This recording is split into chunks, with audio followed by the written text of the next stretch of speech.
é o que permite que você tenha fundos a partir de R$50, R$100 e etc. Ou se cansa, né? Vê tanta coisa. E se o cara for igual eu, assim, que aí vai clicar pra abrir a lâmina, pra ir ver, olhar a lâmina do fundo, aí... Você não vai ser o cara que vai contar a história de sucesso, que com R$100 virou milionário, vai andando de Ferrari aí na vida. Muito bem, seja bem-vindo, bem-vinda a mais um episódio do podcast Ouviu Investiu, o podcast da Sacre. Hoje nós vamos, novamente aqui, né? Eu, na presença do meu diretor, Ângelo Milok, e hoje nós vamos falar com o nosso assessor de investimentos, Thiago Melo, meu xará. Opa, vamos lá.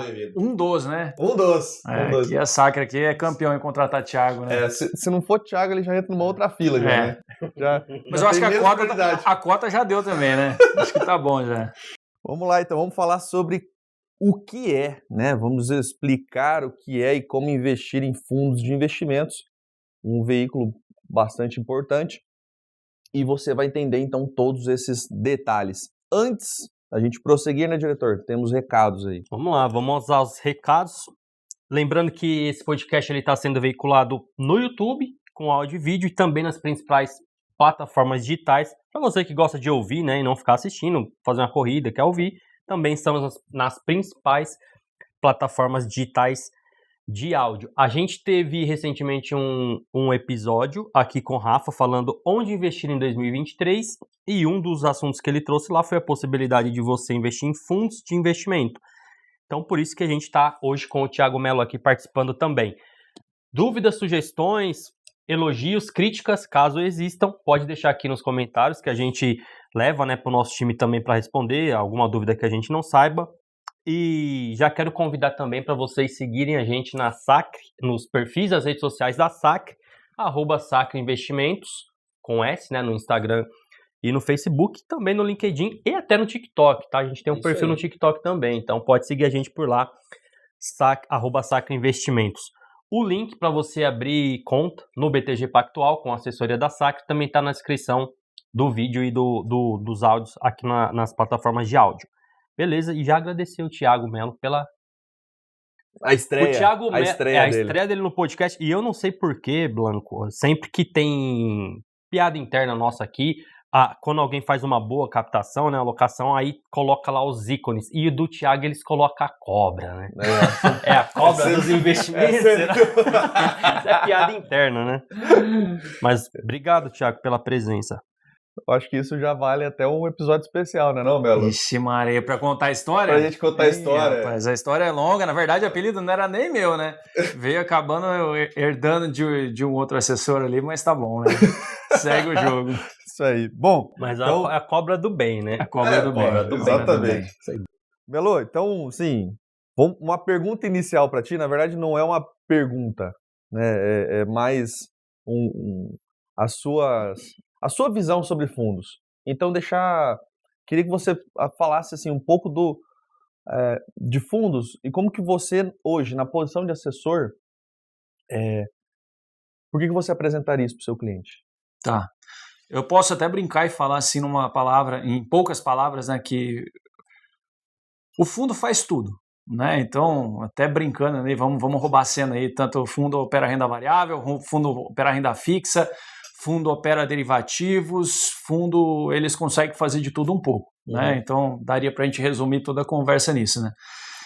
Mas, assim, a vantagem de você conseguir investir em fundos é que você consegue, com pequeno capital, conseguir alocar em coisas, em ativos que você não conseguiria investir com pouco valor ou com pouco conhecimento, né? Então, a gente consegue... trazer toda essa oportunidade direto para o fundo de investimentos. Por quê? O fundo nada mais é que são uma quantidade de cotas, né? Então, são cotistas, né? Então, por exemplo, tem você, tem o Ângelo, onde que a gente tem algumas cotas e a gente participa dentro desse fundo. E esse fundo, ele consegue, de acordo com o seu regulamento e sua estratégia, fazer a compra de acordo com o que ele tem dentro do mercado, né? Vamos pegar, por exemplo, um fundo de ações, né? Tem alguns fundos que com R$50 você consegue participar, né? E com R$50 hoje numa bolsa de valores você compra o quê? meia Vale, né?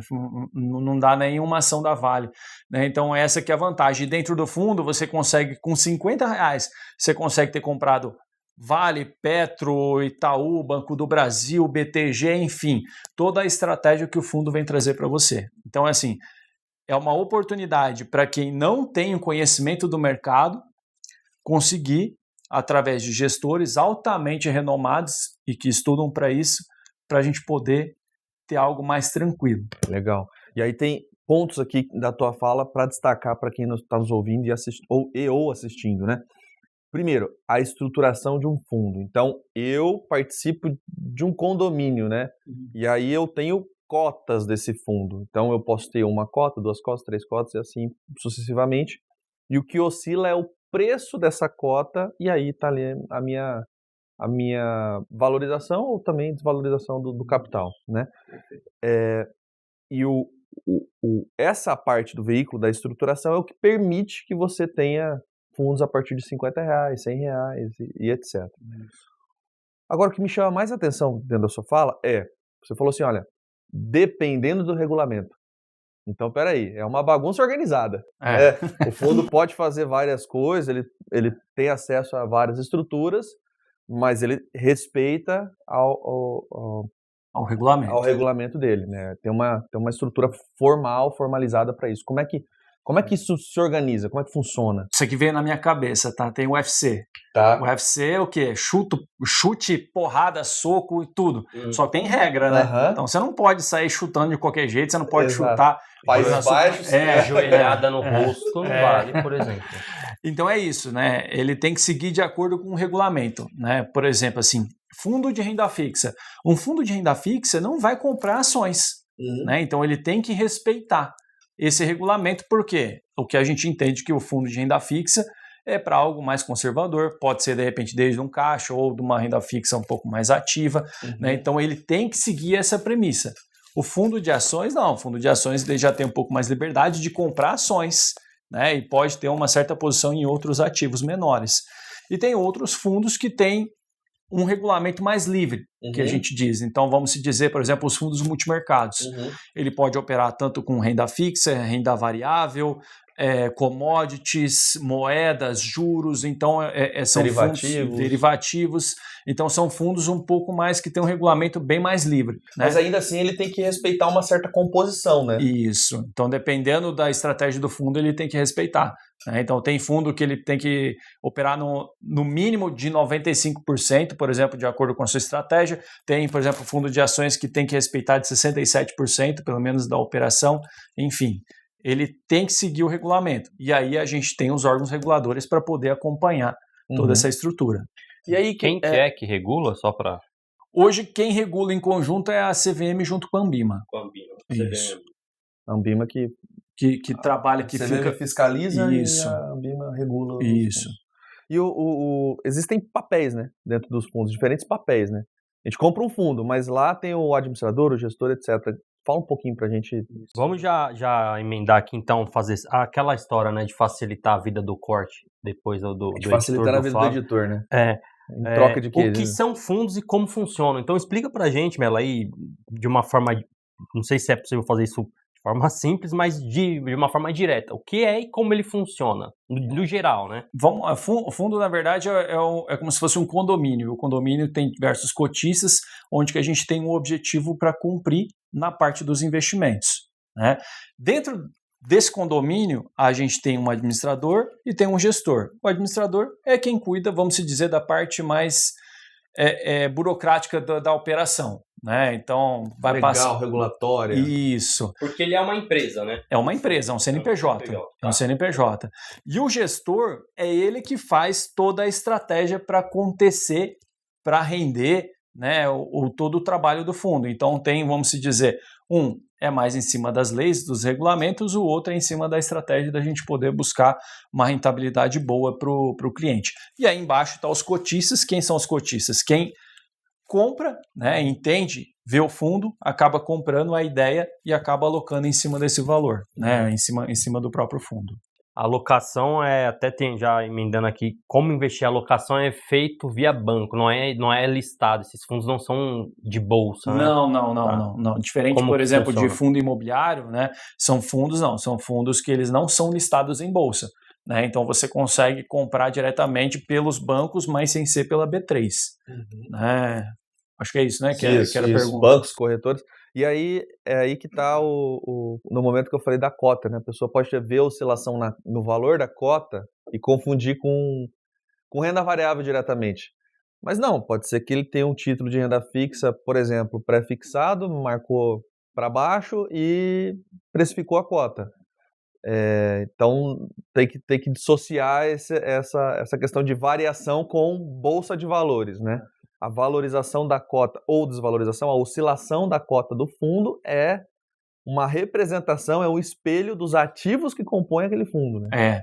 E assim, um grande erro, né, que vamos dizer que 95% das pessoas, quando eles entram numa plataforma para procurar um fundo, é olhar a rentabilidade.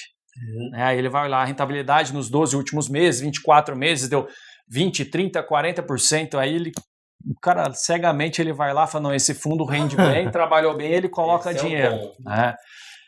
É esse que é o erro. Né? Literalmente assim, a gente tem que entender realmente qual que é o objetivo do fundo e para que ele investe, né? Tem a ver com o meu perfil, né? Com o meu objetivo. Não é, às vezes é um fundo agressivo e um conservador está procurando um fundo que ele vai lá e só olha a rentabilidade, né? Entregou muito bem, entregou. Durante 12 meses, 24. E no próximo, né? Você acha que ele vai fazer esse desempenho? Então esse é um grande erro que muita gente acaba cometendo por fazer a escolha do fundo sozinho, sem a ajuda de um especialista. Sim. E sem muito critério, né? Aliás, se é que o critério só a rentabilidade do maior para o menor, né? Porque de fato você não sabe o que você está comprando e tudo mais. É aquele lance que o mercado fala bastante, né? Num fundo você tem que comprar a cabeça do gestor. Exatamente, né? Então, eu tenho um exemplo assim de um fundo que em 27 anos, enquanto a bolsa fez 2.000%, né? Esse fundo aí entregou 24.000% de rentabilidade nos últimos 27 anos. Só que nos 2 últimos anos ele performou negativo, né? Então assim, se a gente olhar só pelo histórico da rentabilidade, a pessoa olhar lá no aplicativo lá, nos 2 últimos anos o fundo rendeu lá menos 10 ou no último ano ficou menos 5, a pessoa não compra.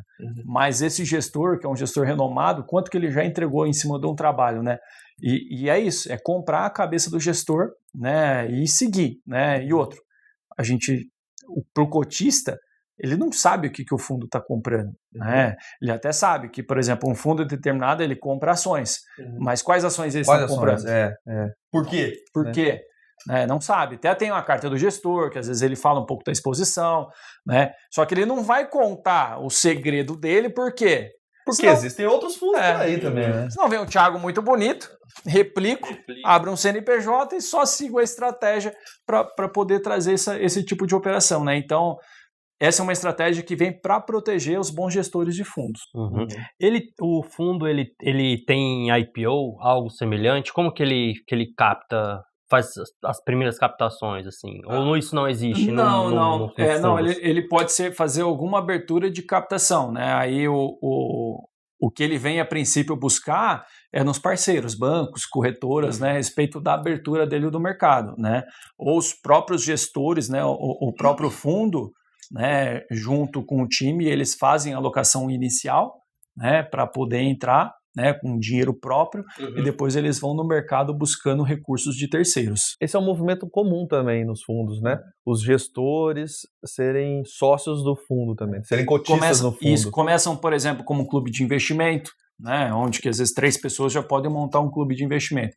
E a partir dali vai crescendo, e aí vai começando a estruturar um fundo de investimento. Legal.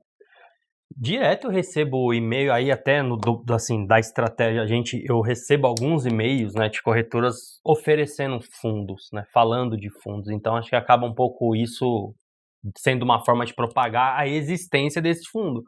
Porque se a gente entra na plataforma tem um monte de fundo, né? E aí Pô, já posso até te perguntar, né? Como investir em fundos, né? Porque, vamos supor, eu tenho lá... Como selecionar, escolher. Como que eu invisto, né? O que eu preciso considerar na hora de aportar? Vamos imaginar um cenário aí. Pô, tenho 10 mil reais. Ou 100, né? Não sei. A regra, assim, o que a gente precisa fazer, ele vai dar a mesma premissa quando uma pessoa quer investir. É normal. Qual que é o prazo de investimento? O objetivo que a pessoa busca, né? E eu até brinco o quanto que o coração dela consegue bater, né? Até onde o coração dela vai batendo com tranquilidade, né? Até onde ela consegue colocar a cabeça no travesseiro e ver que tá tudo bem se receber algum tipo de oscilação. É mais em cima desses 3 tripés, né? Um ponto também que a gente tem que olhar é o nível de liquidez para a sua necessidade, né? Então, por exemplo, assim, às vezes a pessoa tem uma necessidade, caso ela precise do dinheiro, ela precisa de um resultado imediato, né? De 1 dia, 2 dias, aí a gente já tem que seguir aqui. Caso a pessoa tenha necessidade num período, aguente um período maior, né? Realmente pense um pouco mais a longo prazo, aí a gente pode estar estendendo esse prazo, né? Que é o prazo de resgate, né? Então, a pessoa, por exemplo, tem um fundo que tem um resgate em 30 dias. O que isso significa? Significa que você, a partir que você precisa do dinheiro, aperta o botão do resgate e ele vai demorar 30 dias para ele estar podendo disponibilizar o dinheiro na tua conta. É o prazo para transformar o seu direito em dinheiro, né? Isso, exatamente. E existe E importante que ocorrerá oscilação da cota nesse período, né? Não então, é porque não o cara trava no tempo. Não é porque o cara apertou o botão, parou, stop. Não, o dinheiro vai ficar correndo, né? Então, vamos colocar num exemplo bem simples, né? Começou a pandemia, né? Dia 28 de fevereiro, acho que foi mais ou menos isso. Entrou no desespero, o mercado começou a cair. O fundo é em resgate em D30. Cara, você apertou aqui, você foi resgatar provavelmente a hora que já tinha caído tudo. Já tinha ido. Toda a operação, né? Então, essa oscilação acontece e a pessoa tem que estar bem ciente na hora de investir. E esse, né, fazendo mais um episódio aí, futuro, né? Falar de risco sistêmico. Precisa de 100 episódios. Né? De fato, a pandemia, né? É uma escola, né?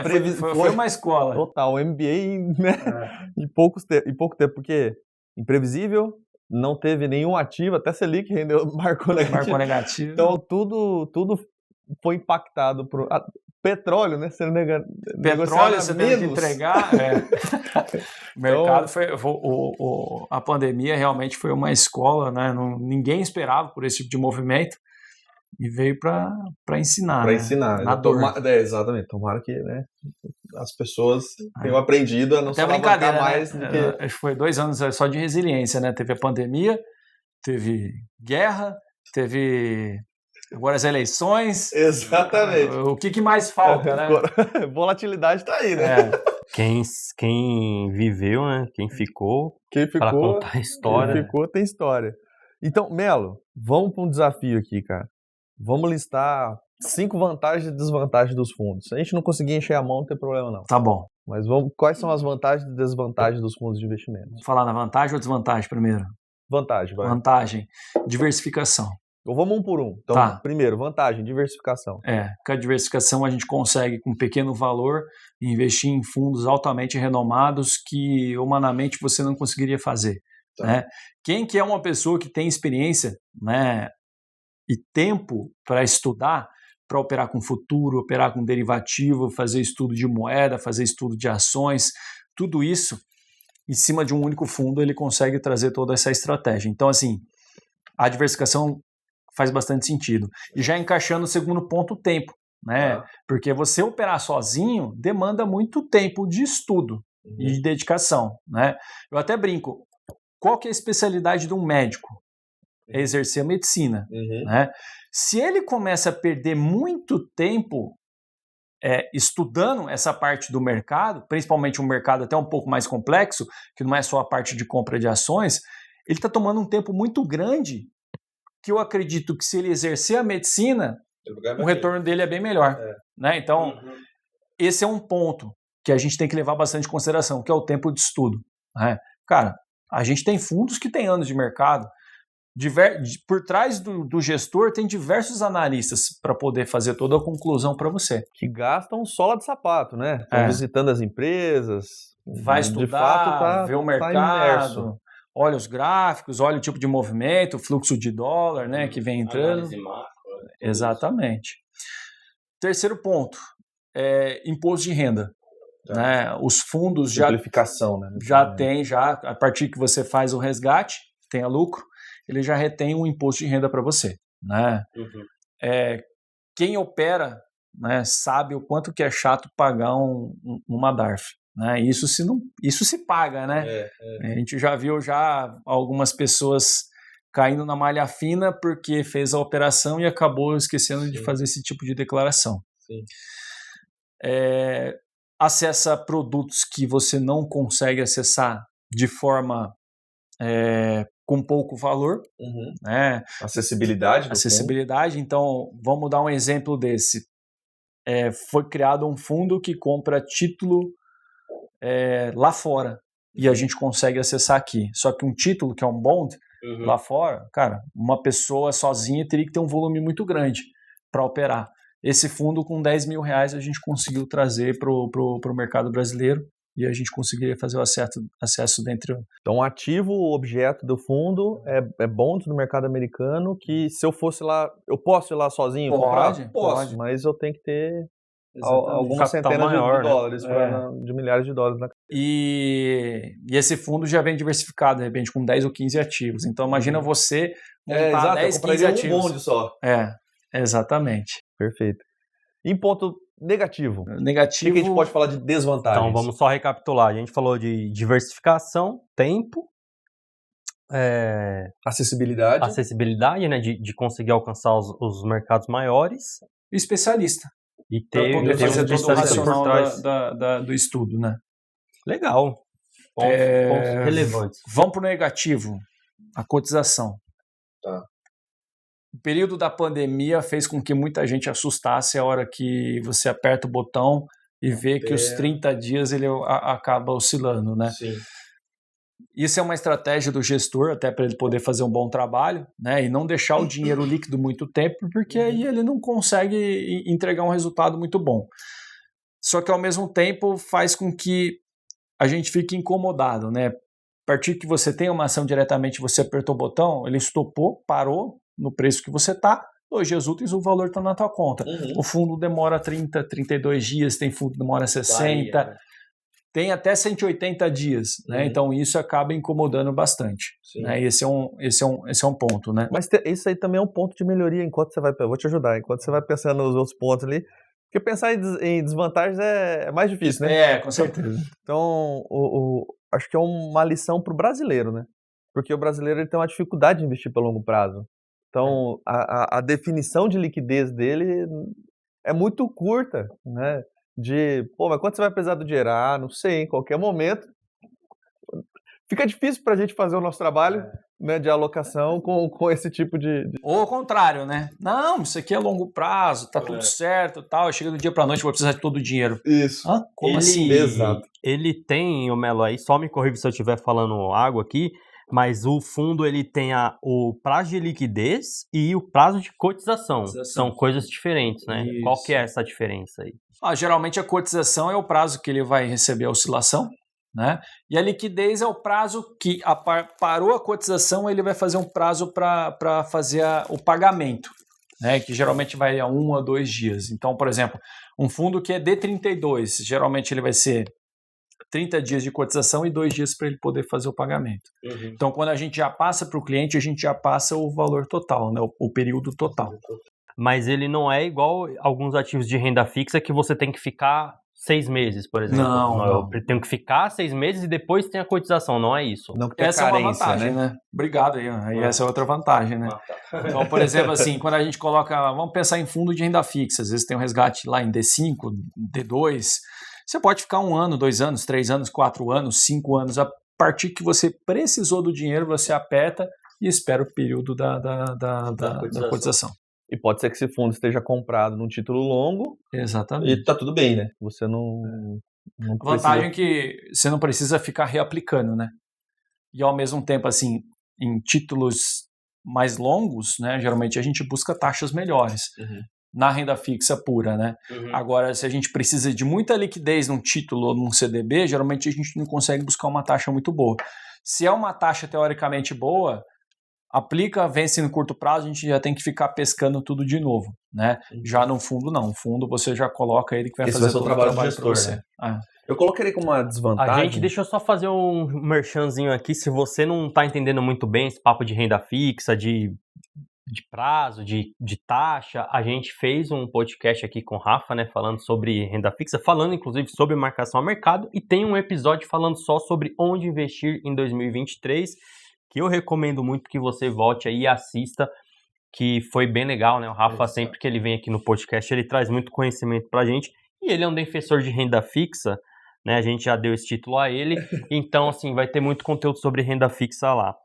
E aproveitando aqui, vamos fazer os reclames, né? Vai lá. Já, se por enquanto surgiu alguma dúvida ou algum elogio que você quer deixar pra gente, aqui já pode pôr nos comentários, tanto no YouTube ou aqui nas plataformas de áudio. Siga a Sacre nas redes sociais, no @Sacre Investimentos, no Instagram, Facebook e no TikTok, e também no LinkedIn. E se quiser abrir sua conta para investir em fundos com a nossa assessoria, abra a conta no BTG com a assessoria da Sacre. O link também está aqui na descrição do vídeo e do áudio.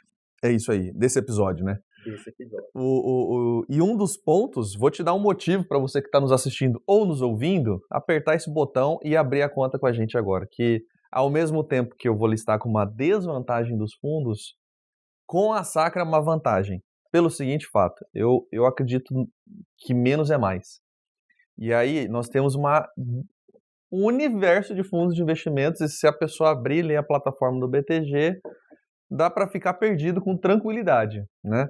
Então, aí a gente cai no paradigma da escolha, né? Então, tem muitas opções, logo eu não escolho nada. Ou escolho ruim, porque vou... Olhou o número lá, viu bonito. Pô, 40% nesse aqui eu vou entrar. Esse cara é bom, né?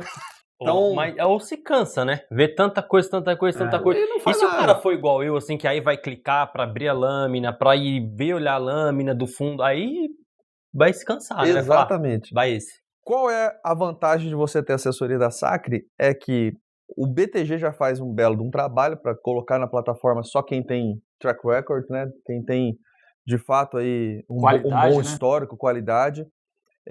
Mas a Sacre também faz um bom trabalho aqui de... Todos os meses existe o comitê de alocação, que você, inclusive, participou ativamente por muito tempo aí, né? Agora não sei como está sendo o seu papel lá. Tô ainda lá, ativo ainda. Que é justamente essa função, né, Melo? De pegar lá 500, 1000 fundos da plataforma e trazer para 10, 15, né? Olha para esses daqui e para o cliente isso é muito bom porque facilita a escolha dele, né? Passou por vários crivos, né?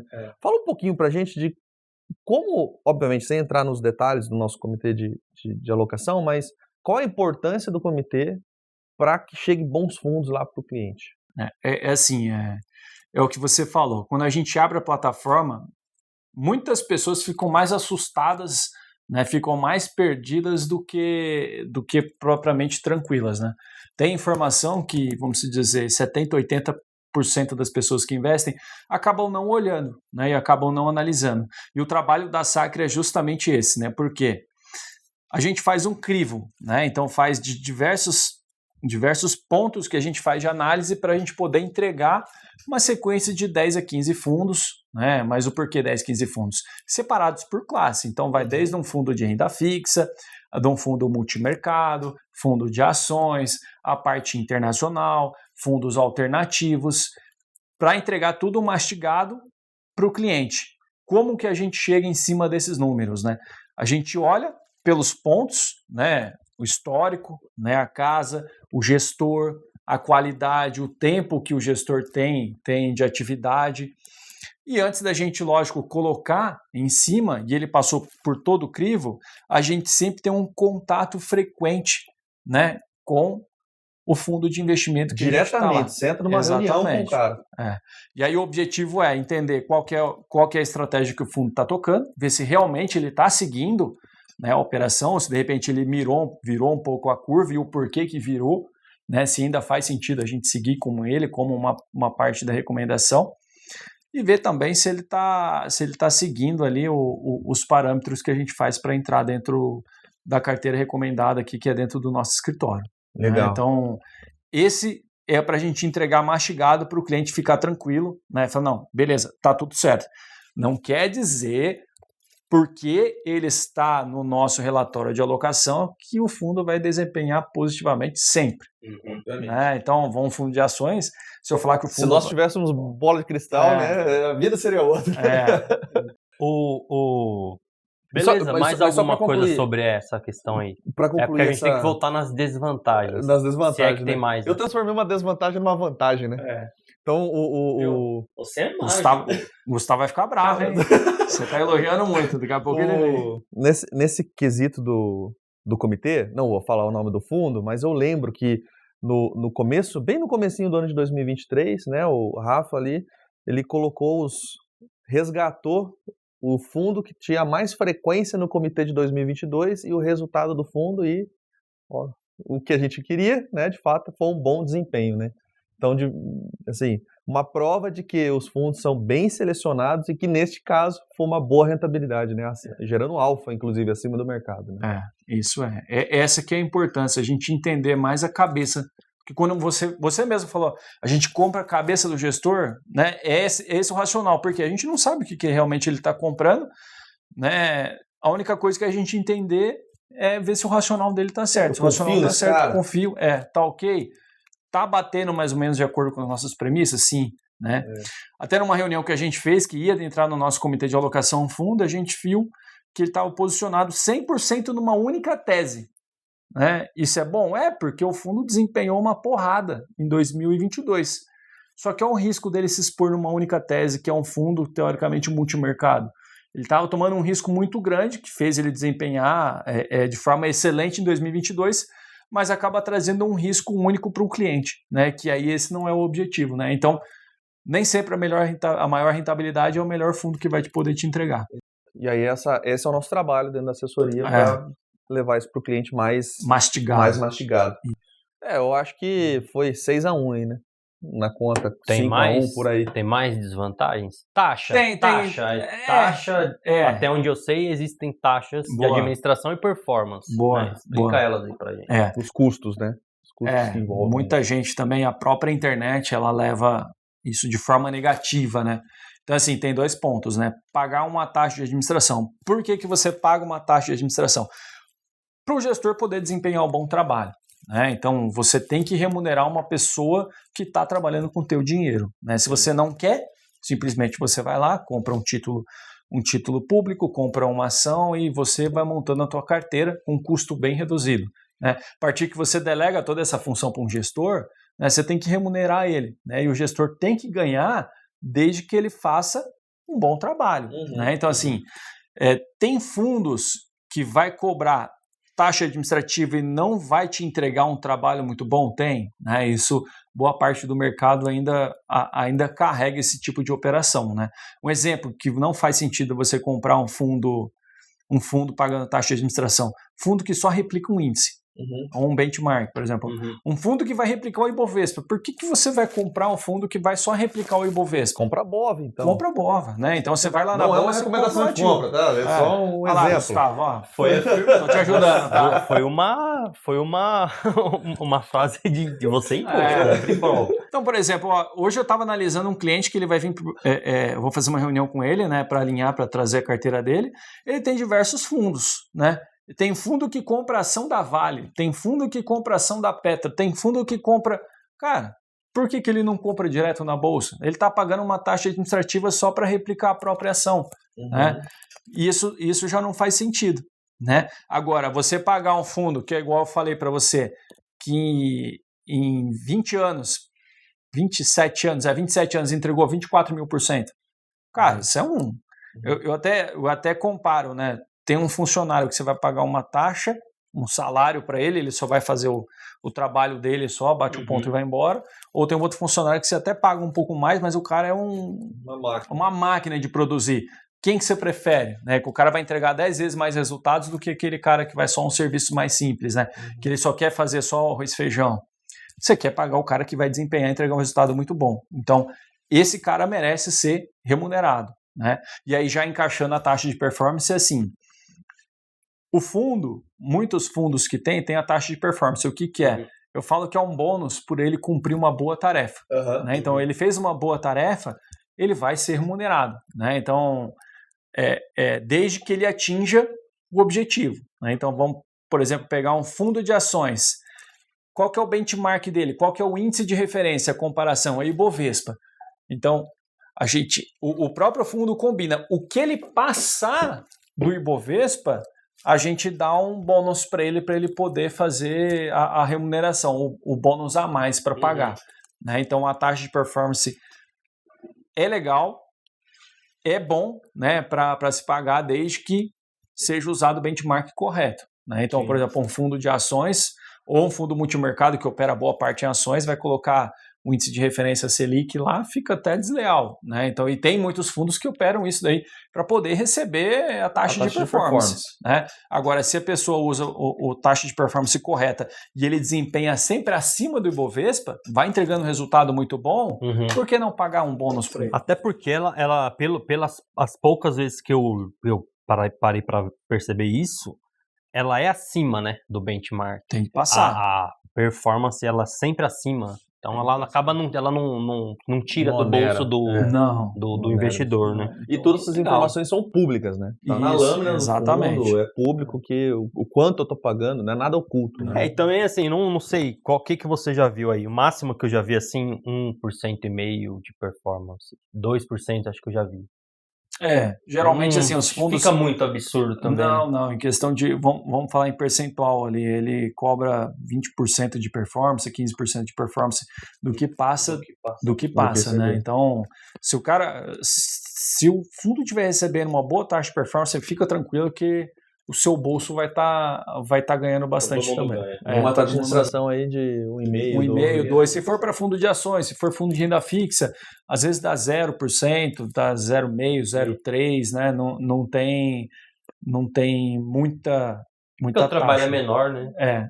Exatamente. Legal. E, na verdade, assim, se cobrar uma taxa pesada também, ele não consegue desempenhar o trabalho, né? Até por causa dos ativos que ele vem alocando. Beleza. Tem uma pergunta aqui bem específica. Tá? Aqui eu acho que vamos dar o início de um novo episódio aqui, talvez, viu? O que é um fundo de private equity? Vamos lá. Esse é um fundo não muito conhecido. Né? Isso aqui, antes do Melo responder, desculpa. Vamos Melo lá. te cortando. Tem um artigo no blog sacre.digital escrito pelo Melo que fala também o que é private equity. Boa. Tô fazendo jabá aqui, porque eu sou mantenedor do blog e eu quero que vocês vão até ele, por favor. Vai, Melo, explique pra gente. A gente vai explodir essa pergunta em um episódio só. Fica Será vendo. que rende? Se faltar alguma coisa, entra lá no blog lá e 40, 45 minutos de resenha só pra falar de private equity. Tem muito assunto, né? Se deixar dá, né? Então, dá até pra contar alguns cases assim que são de private equity. Na verdade, são fundos que geralmente eles não são listados em bolsa e eles vão no mercado para poder captar recurso, né? E aí são estruturados fundos, né? Ou então é a mesma ideia de cotista, né? Onde que cada um acaba aportando um certo valor, faz um montante e aí o fundo vai buscar uma empresa que tem um grande potencial de crescimento. E aí esse fundo vai lá, injeta não só o capital, mas geralmente ele entra na parte estratégica da empresa, né, para poder fazer a gestão. Né? Qual que é a vantagem? Geralmente esses fundos são fundos bem conhecidos, têm bastante conhecimento do mercado e relacionamento com os fornecedores. Então vai desde a gestão até a parte de negociação. Né? E o objetivo ele entra na operação, faz tudo, entra junto na parte da sociedade, na parte da gestão, com o objetivo de fazer um crescimento exponencial para no futuro ou sair, né, ou gerar o IPO, né, fazer dessa empresa, no caso, né, não do fundo. Isso, fazer a operação, entrar ele na lista da Bolsa de Valores, né. Então ele tem uma data de validade. Tem, geralmente assim, são fundos que são prazos mais longos, né, geralmente são de 8 a 10 anos, 12 anos, né, de investimento, então é um investimento realmente que o investidor tem que pensar no longo prazo, né. E aí tem algumas janelas né, que eles vão fazendo a parte da captação, né, e até engraçado que o fundo é o que a gente chama uma curva J, né, o que é a curva J? Ele começa nesse ponto, o J, depois tem que ver como é que vai ficar ali na imagem ali, mas pense num J ali, tá? Ele começa, depois ele dá uma barrigada, né, e essa barrigada é o que? É a época de investimento, onde que ele vai desembolsar o valor que ele estava em caixa para poder investir na empresa, e depois ele tem uma alta, né? Não quer dizer que o conhecimento do fundo, né, e a estratégia que eles trazem quer dizer que vai vingar, que realmente é algo certeiro, né? É uma empresa, né? É um mercado. Historicamente, assim, tem uma grande chance de sucesso, né?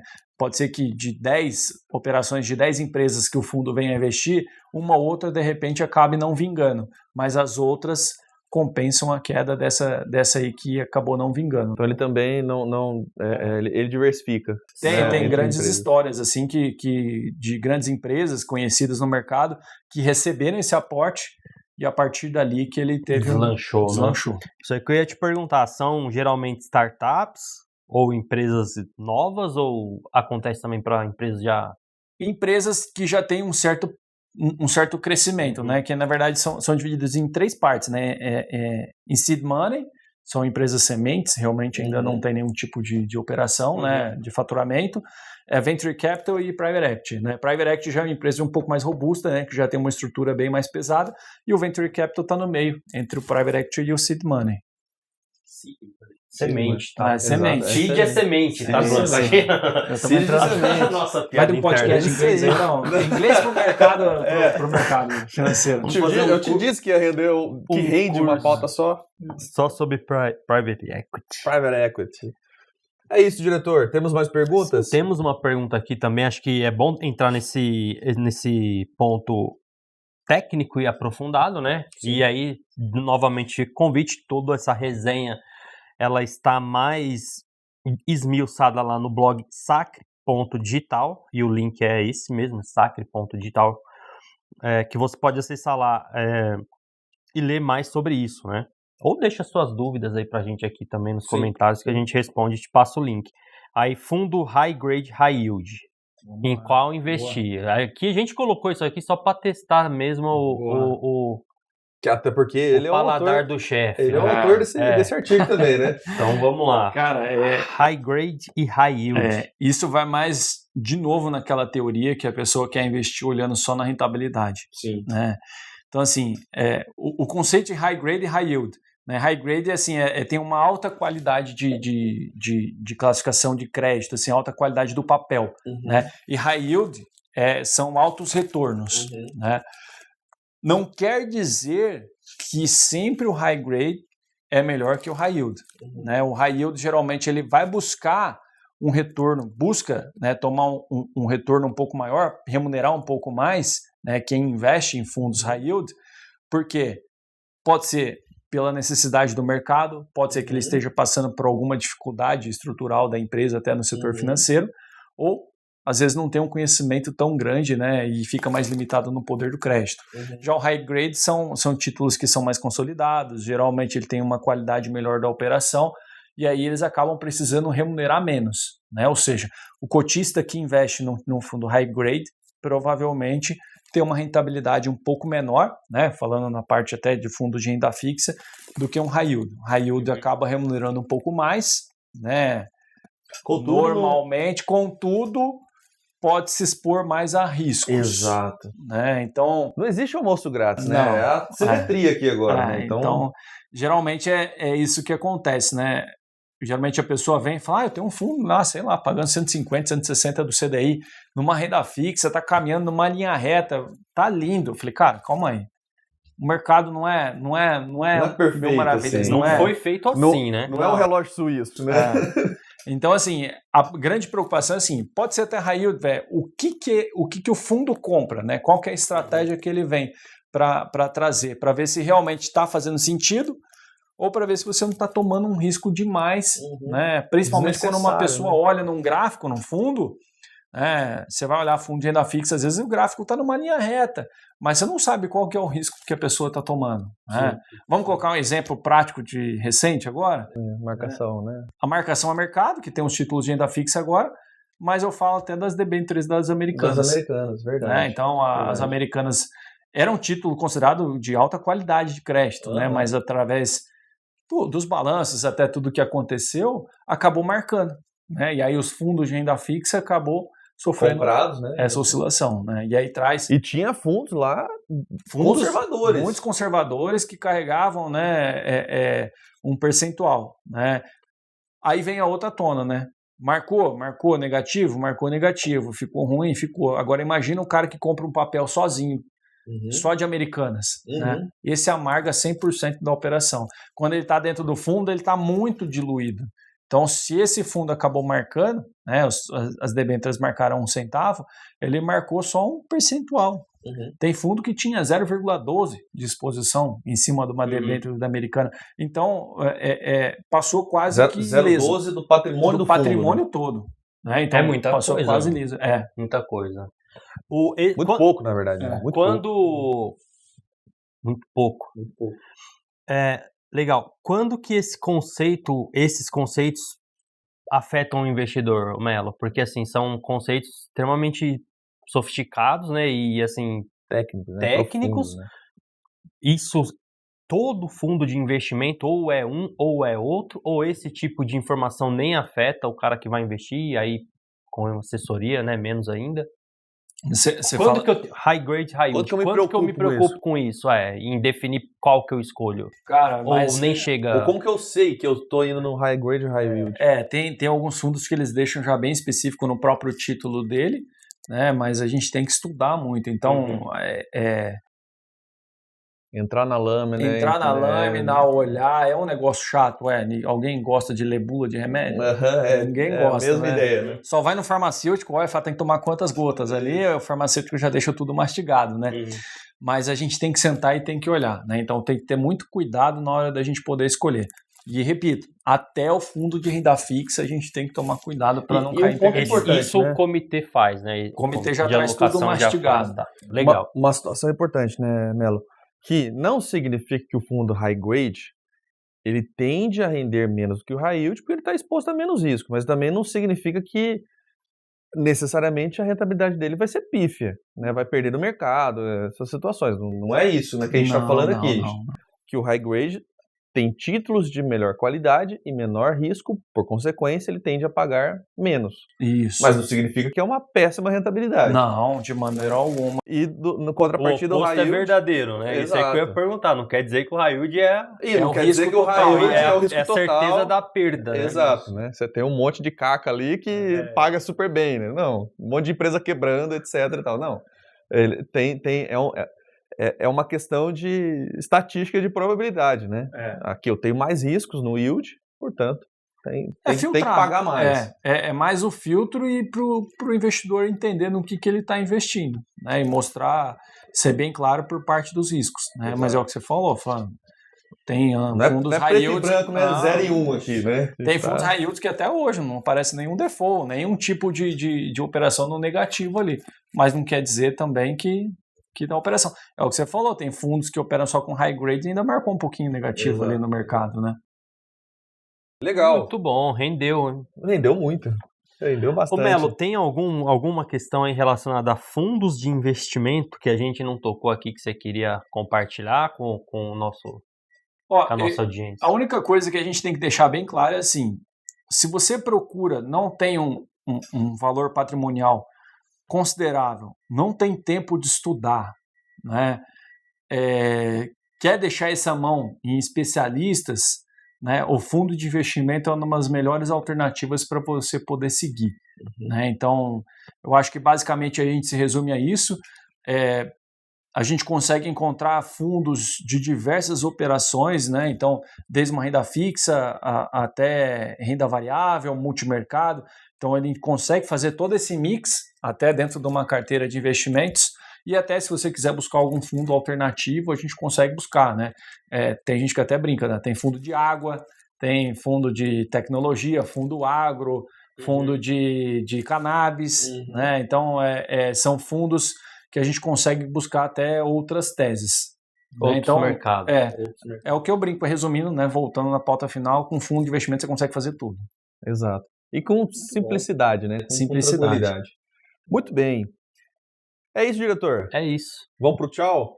Vamos pro tchau. Bom, já agradeço aqui a presença do Melo, obrigado pela participação, rendeu bem legal também. O legal é isso, né? Todos os podcasts estão rendendo bem, assim, né? Então... Eu achei que não ia precisar vir pra cá, porque o Leandro, no último podcast, já falou de tudo, já. ele até no meio do episódio falou assim, pô, fulano vai, né? Tô sentando na cadeira dele aqui. Até brinquei, só não falou de seguro. Não. Mas é isso aí. Muito obrigado a você que acompanhou, assistiu até agora, ou ouviu nas plataformas digitais de áudio. Muito obrigado pela companhia. Se tiver alguma dúvida, deixa aqui nos comentários ou manda pra gente direto nas redes sociais da Sacre, @SacreInvestimentos, lá no Instagram, no Facebook, no TikTok e também no LinkedIn. É o mesmo arroba, né? É o mesmo arroba. Sacre Investimento. O cara que criou os arrobas. Não, o cara que criou o arroba. Foi esperto, ele já segurou em tudo. Ele é muito bom, viu, Melo? Pra abrir a conta, fala pra gente aí, Blanco. Pra abrir a conta, então, e tá com receio, não sei se eu quero abrir a conta. Pode clicar no link, você vai falar com alguém da minha equipe e essa pessoa vai entender o seu momento, vai entender se assessoria para você, inclusive, tudo mais. Então, tá aqui na descrição do episódio para você também conhecer. Melo, um recado final, um tchau especial aí pra turma. Gente, o mercado de investimentos não é um bicho de 7 cabeças, mas também não vai com toda a sede do mundo. Você não vai ser o cara que vai contar a história de sucesso, que com R$100 virou milionário, vai andando de Ferrari aí na vida, mas também não quero que você seja o cara que perdeu todo o teu dinheiro no mercado financeiro. Tenha paciência que a gente consegue construir de escadinha em escadinha a sua independência financeira. Legal, eu vou deixar um aprendizado que eu tive aqui no episódio também, eu acho que pode ficar de marca registrada para os próximos aí, né? Tá.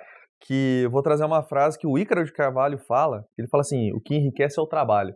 E aí resgatar uma questão que você falou em dado momento, que se o médico aplicar o tempo dele com a maior eficácia possível em ser médico, ele vai ganhar mais dinheiro.